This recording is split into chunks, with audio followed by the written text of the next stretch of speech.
Good morning, good afternoon, good evening. Maze MTG here, back with another daily deck video. This time it's a deck for best of 3 traditional standard, and the deck we're going to be having a look at is a blue-green Roalesk'S Climb.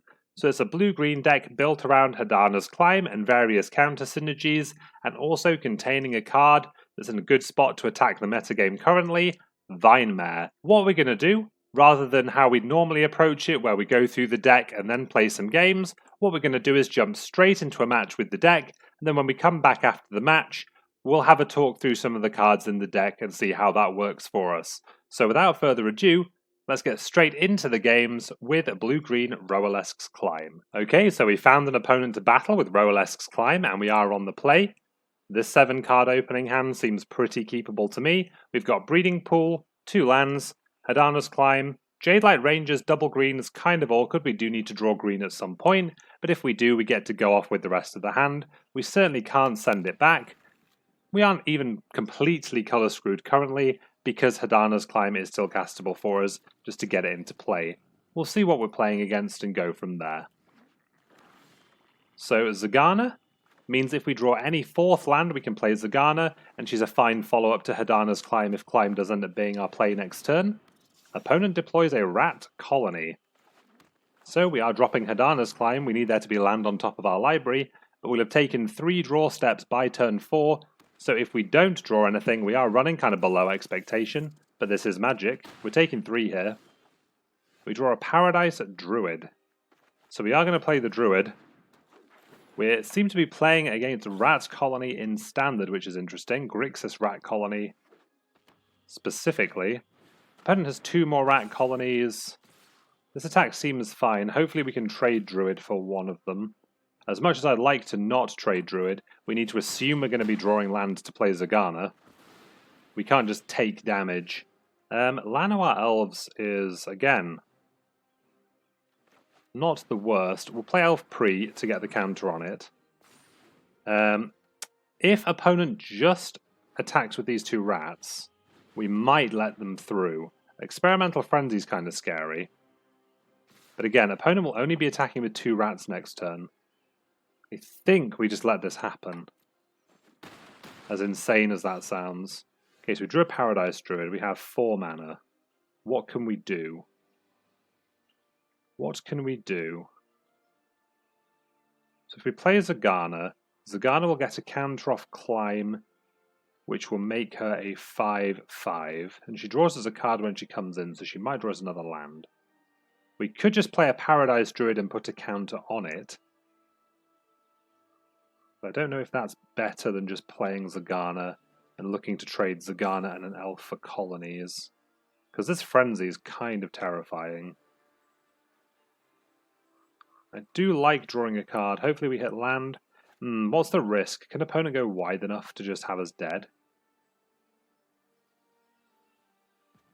Maybe we do just play Paradise Druid pre. Or we could... Well, the game has cast our Paradise Druid. So there we go. We're not attacking with either. So we'll see what happens now. Okay, opponent plays land off the Frenzy. Rat Colony off the Frenzy. Rat Colony. And Tetsuko Umezawa. So we can't block this 10 powers worth of rats anyway. So that is us dead in game 1 against Grixis Rat Colony. Now we have an understanding of what's going on and how can we change the deck. So the Immortal Sun is certainly too slow.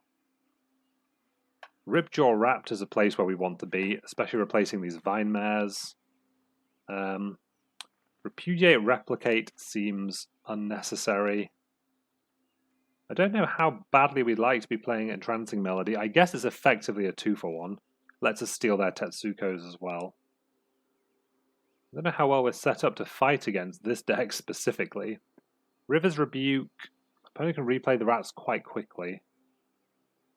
Negate seems... Negate or Disdainful Stroke? I imagine Negate will be fine. Although we already have Spell Piercers in the deck. We seem to have cut a Skydiver, so this is 60 currently. Maybe we do want Vivien Reid over something. Over one of the climbs, perhaps? Climb is a way for us to kill our opponents quickly, though. I imagine that's something that's quite important. Maybe we just cut Rhonas. Rhonas doesn't give trample. Do we have any trample anywhere? Ah, Zegana gives trample. So Rhona plus Zegana is a way to kill our opponents quickly, so I wouldn't want to cut Rhonas. I like the Roalesk's flies. I'm into Druid Lieutenant Skydiver in this matchup. Maybe we just don't play Vivien. Although we're on the play, so being able to play Vivien the turn after they play Frenzy is pretty huge. Maybe we do just shave a climb, because it's not really interacting. Okay, so we'll sideboard like this. We'll go into game 2. Interesting matchup. Again, we'll play 7 lands is not keepable. This hand seems pretty keepable. Another land on top. We'll draw more lands probably over the course of this game. We'll lead on Elf, and we'll bottom the forest. Next turn, we're going to play Lieutenant, not shocking in pool. Ooh. Never mind. Maybe we do shock in pool. Maybe we don't. Maybe we just play Forest, Lieutenant, and Elf. Elves are pretty good at blocking rats, you might find. Opponent plays a rat colony. Cool thing. Okay, so we draw a pool. We're going to shock this in. We're going to go to combat and attack with these 2 creatures. Opponent can elect to trade a colony for an elf if they want to. Probably don't. Okay, a raptor. Go ahead. So opponent shouldn't be able to make colony bigger than raptor this turn. And then next turn it's kind of a double block, so no problems there. Again, we're trying to raise Tetsuko Umezawa here. So we're going to send with Lieutenant and Raptor. If opponent doesn't block, we might pump the Lieutenant. We're going to pump the Lieutenant. This lets us eat a rat and get 4 damage through. That's more than fine. We just want to keep the opponent off rats. So how bad is 2 rats for us here? Actually fine. Again, opponent can't kill our board in this exchange. Zegana's pretty okay. We don't have any +1/+1 counters yet, though. So we're going to send with Lieutenant and Raptor pre. See what opponent wants to do. Opponent is just taking. Opponent is just taking. What do we want to do with that information?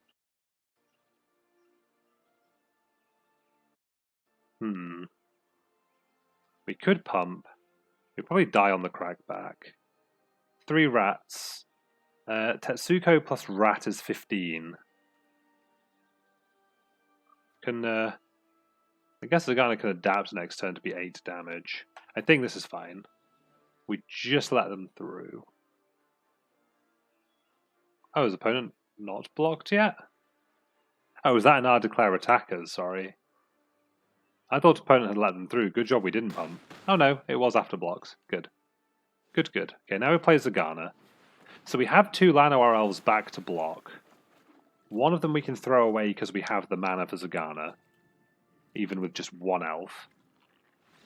Yeah, okay, so we get our opponent in that game. Being on the play, having Thorn Lieutenant, gave us the ability to swing that. Maybe we do want Vine Mare.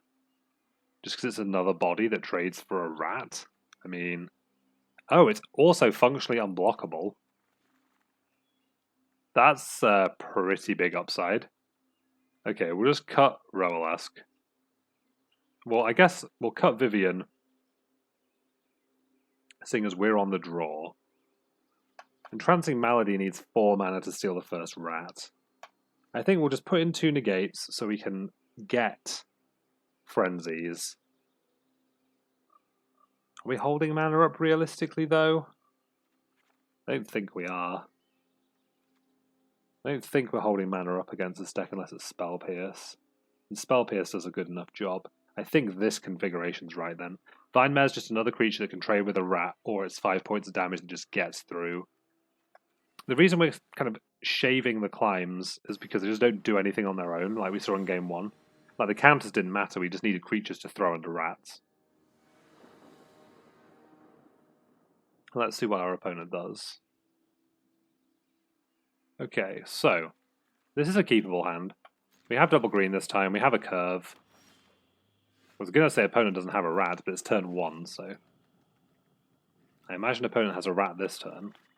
They do indeed. So our play is going to be what?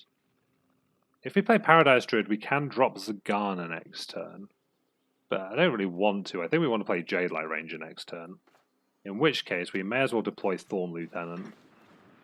Because as we saw previously, it's bigger, it threatens more damage in the late game, and currently, it trades cleanly with the Rat Colony. We will snap make this trade. Okay, so drew a Paradise Druid. We're going to play Jadelight Ranger. We draw 2 lands, which is fine, like, it still trades with the Rat Colony.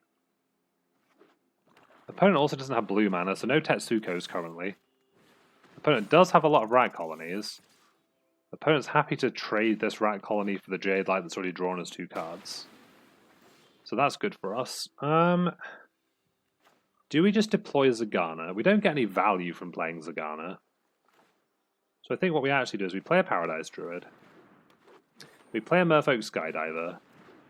We're going to put a counter on Skydiver, so when we do play Zegana, we get to draw a card. If opponent attacks with both colonies, okay, if opponent has Tetsuko, we're in trouble. They have a Rat Colony. Do they have Tetsuko? No, we are snap taking the blocks now. We just need to trade 1 for 1 and hope they don't have Frenzy. Is basically the plays we're making now. Vine Mare's our clock. Llanowar Elves is our chump blocker. The opponent untaps and goes Frenzy. The game is afoot. Okay, so there's Tetsuko, so I'm glad we did trade off last turn. We take 2. Tetsuko does get to block. Okay, so what are we doing? What does Zegana do?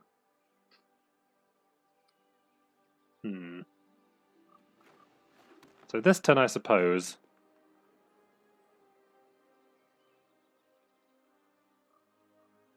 is what? Hadana'S climb 1, 2, 3. I think this turn. 1, 2, 3, 4, 5, 6, 7. We can't block anything, so I think we make Zegana and Hadana'S climb this turn. So we do it in the order that we play Hadana'S climb. We go to combat, put the counter on the Vine Mare. See if opponent wants to chump with Tetsuko. They don't. Then we'll make Zegana draw a card. Also, next turn we can adapt Zegana and just give these trample. Opponent has Frenzy, but that might be a bit too late. Opponent may just be dead here. We've drawn another Vine Mare as well. 1, 2, 3, 4, 5, 6 mana. So we can adapt Zegana. This is 8. It's a lot of power. Tetsuko has to chump, which is good for us. So I think we definitely adapt.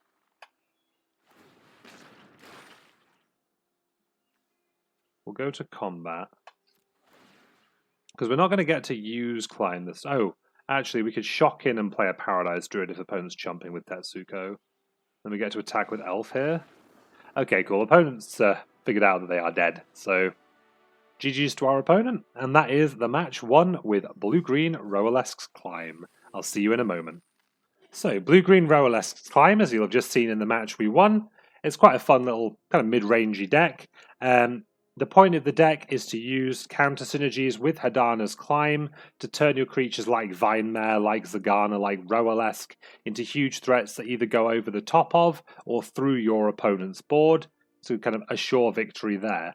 The key card, like we've said, is in the name of the deck, Hadana'S Climb. So it's a legendary enchantment, as you'll have seen in the games, at the beginning of combat on your turn, so make sure you play your Climb pre-combat for maximum value.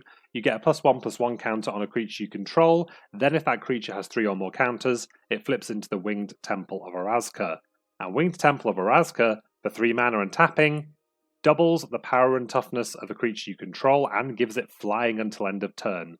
So you can throw some pretty large Vine Mares, Zeganas, Roalesk's at your opponent using the power of this enchantment. The rest of the deck are cards to either ramp you to that game plan, to support that game plan, or to allow you to enact it. So we've got 3 copies of Spell Pierce in the 1 converted mana cost slot. This is kind of your interaction. Spell Pierce is so good because it only costs 1. So you can play a threat and hold up Spell Pierce, and if you do get to trade it for the things your opponent's doing, like 4 mana Kaya's Wraths, like 5 mana Teferis, you get ahead on tempo very quickly by making plays like that. 4 Llanowar Elves lets you ramp to turn 3, so Jadelight Ranger, Hadana'S climb, and also plays nicely with Spell Pierce if you have the blue source. So you get to go Elf on 1, on turn 2, you can make a Paradise Druid, you can make a Thorn Lieutenant, you can make a Merfolk Skydiver, and also hold up Spell Pierce. If you're on the draw, it can catch things like Teferi. If you're on the play, it can catch things like an opposing Thought Erasure that may be targeting you. As you saw, 4 copies of Jadelight Ranger, no Explore package, so no Wild Growth Walkers, no Merfolk Branch Walkers, just the Jadelight Rangers. If you get a non-land card on top of your library, you leave it there and then put it into the graveyard, or leave it there twice. Jadelight Ranger is a 4/3. If you have a Hadana'S climb that then triggers, that's enough to flip a Hadana'S climb on its own if you need it to. The deck's playing 1 copy of Repudiate Replicate, which is a pretty spicy one. Repudiate, you can use it to counter the abilities of planeswalkers, of opposing creatures, permanents, and Replicate. If you have a creature like Vine Mare and you want to discount copy, you've got a very flexible 1-of in the deck. 4 copies of Vine Mare. Hexproof makes Vine Mare a pain to deal with. It can't be bounced by Teferi. It can't be dealt with by targeted removal. 3 toughness means it can't be blocked by things like Elite Guard Mage. It's just a very potent card in the current metagame. Can't be blocked by Basilica Bellhaunt. And it's a great place to put +1/+1 counters, because unlikely it's leaving the board unless your opponent has a sweeper, and like we said, Spell Pierce is excellent at trying to trade with those sweepers as well. 2 copies of Zegana as another 4-drop, 4/4 for 4. When she comes into play, if you do have another +1/+1 counter on a creature, you get to draw a card. She can adapt herself and gives your creatures with +1/+1 counters trample, so another way to have functional evasion if you don't have a flipped Hadana'S climb. At the top of the curve, you've got God-Eternal Rhonas, massive buff to your team when it comes in, and then if it does go to exile or the graveyard from the battlefield, it'll be coming back again shortly. Roalesk'S is the other namesake card. May not have seen it, but it's powerful in War Limited. It's powerful in this deck. It's a 4/5 flying trampler for 5 mana, but also when it enters the battlefield, it puts 2 +1/+1 counters on another target creature. So that might be a Vine Mare, it might be something smaller that you already had on the battlefield that you're looking to flip a climb off. And when Roalesk's dies, it proliferates twice, so not just onto the creature Roalesk's gave counters, but any counters that you have on the board already. Because the deck is playing no planeswalkers, you also get the benefit of being able to main deck the Immortal Sun, a powerful tool against Esper, against ramp decks, buffs your team, draws you cards, does everything you want in a 6-mana legendary artifact. In terms of the mana in the deck, you're playing 23 lands, 9 forests, 6 islands, and then your 4-shock, 4-check mana base that's pretty typical of 2-color decks that don't want any of their lands coming into play in this format. You are skewed towards green because you have double green costs in a lot of the cards, but only single blue, and you're also looking to make sure you can cast your Llanowar Elves on turn 1 wherever possible. As it is a deck for best of 3 traditional standard, the deck does have a sideboard as well. You have Disdainful Stroke, 2 Negate for some more interaction with your opponent, 3 Forced Landing to deal with problematic flyers like Rekindling Phoenix that could otherwise block the creatures you're planning to Hadana'S climb. Also, pretty good at getting Kefnet away from the top of your opponent's library. 3 Ripjaw Raptor for matchups where your opponent's a bit more aggro, a bit more mid-range, things like White Weenie, things like Mono Red, where you can make a large blocker and also they attack into it, trying to get damage through. You gain advantage by drawing cards as well. 1 Vivien Reid, again, powerful engine against mid-range control. You can draw more creatures, you can destroy problematic permanents like Ixalan's Bindings, Prison Realms, Searchers Roscanta, and the emblem is typically game-winning. River's Rebuke is a solid choice against mono white, just set them back to 0 if you can get to 6 mana. While they're rebuilding, you'll normally be able to then run them over with your more developed mana base and permanents already on the battlefield, and it's good at breaking board stalls as well. And we also have An extra copy of the Immortal Sun in the sideboard, good for all the reasons we've already mentioned. Sometimes you're going to want a second. And lastly, 2 copies of Entrancing Melody. So again, for the aggressive decks, you get to steal their creatures. Also good against decks like Mono Blue. It's fallen out of favour some, but you may see it in the best of 1 queues if you still play those, or best of 3 as well. So that's just a brief talk through Blue-Green Roalesk'S Climb, similar to the Simic Climb decks that were being played before War of the Spark came out. I know Ali and Trazi had quite a popular list. What do you think of the deck? What do you think of the games? If you have any comments, any feedback on the new format, please leave those in the comments below. If you'd like to see more content like this, please consider subscribing to my channel and liking this video. And if you don't like anything, like I said, leave a comment. If you want to see me playing decks like this live, there is a link in the description below to twitch.tv/mazemtg, where I do play Magic daily. Otherwise, however you choose to interact with this video, I hope you have a fantastic week, and I'll see you all next time.